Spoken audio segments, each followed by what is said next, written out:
Hello hello ఇప్పుడు నువ్వు scroll చేస్తున్నావు కదా, ఒక్క 2 నిమిషాలు నాకు టైం ఈ వీడియో చూసాక నీ కళ్ళు చెదిరిపోతాయి. Don't miss it. మీలో చాలా మందికి తెలుసు ఈ మధ్యన తెలంగాణలో సర్పంచ్ ఎలక్షన్స్ అయినాయి అని చెప్పేసి. అందులో 12,728 మంది గ్రామ పంచాయతీకి ఎలక్ట్ అయ్యారు సర్పంచ్ లెక్క, అండ్ 75,000 మంది వార్డ్ మెంబర్ లెక్క ఎన్నికయ్యారు. ఆల్మోస్ట్ 59 lakhs పీపుల్ ఓట్ చేశారు దీనికోసము, ఈ ఎలక్షన్ కోసం. 6,500 శాలరీ కోసం, సర్పంచ్ శాలరీ కోసం ఇంతగానం జరిగింది. Is it worthy? నేను నాకు ఒక క్యాండిడేట్ చెప్పారు, నాకు తెలిసిన వాళ్ళు, వాళ్ళ ఇంటికి 12 లక్షలు వచ్చినాయంట. 12 lakhs ఈ ఎలక్షన్ నుంచి వెళ్ళి. 1 కాదు 2 కాదు 12 లక్షలు. అబ్బా, ఎవడ్రా మనీ లేదన్నది ఇండియాలో? ఎటు చూసినా మనీయరా. 12 లక్షలు ఓన్లీ ఒక్క ఇంటికి. 12 లక్షలు ఒక ఇంటికి వచ్చినాయంటే ఏ రేంజ్లో మనీ సర్క్యులేట్ అయి ఉంటుందో ఒకసారి ఇమాజిన్ చేసుకోండి మీరు. హోలీ ఫక్!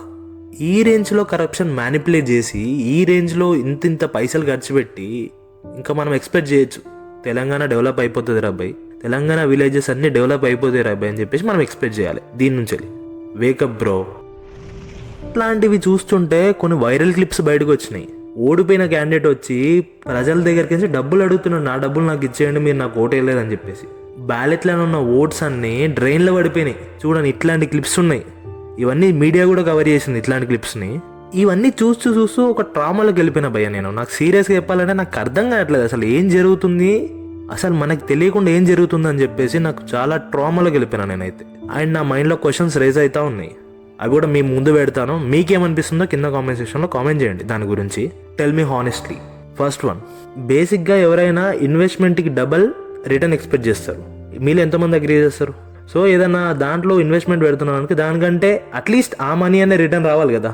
సో బేసిక్గా అంతంత డబ్బులు ఖర్చు పెట్టిన అతను లేదా ఆ సర్పంచ్ క్యాండిడేట్ 6,500 జీతానికి చేసి ఆ డబ్బులు తేరుచుకుంటాడంటే మీరు ఎలా నమ్ముతున్నారు?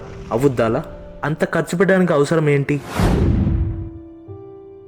నెంబర్ 2, ఇంత మనీ వాళ్ళకి ఎక్కడి నుంచి వస్తుంది? సోర్స్ ఏంటి? నెంబర్ 3, ఇప్పుడు వీళ్ళు డబ్బులు ఇచ్చింది బాగానే ఉంది, ఇక్కడ దాకా బాగానే ఉంది, వీళ్ళు గెలిచిర్రు.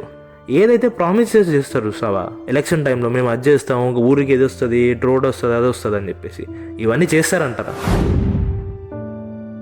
ఇప్పుడు హైలైట్ క్వశ్చన్ ఏంటంటే, ఇప్పుడు ఈ ఏదైతే 6,500 జీతం ఉందో మంత్లీ శాలరీ సర్పంచ్కి, ఈ 6,500తోని ఇవన్నీ చేయగలుగుతాడా?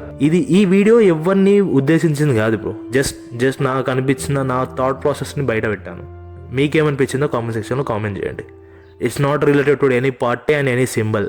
కామెంట్ చేయండి, షేర్ చేయండి. If you feel it has to be viral అని అనుకుంటే మాత్రం subscribe for more straight talk.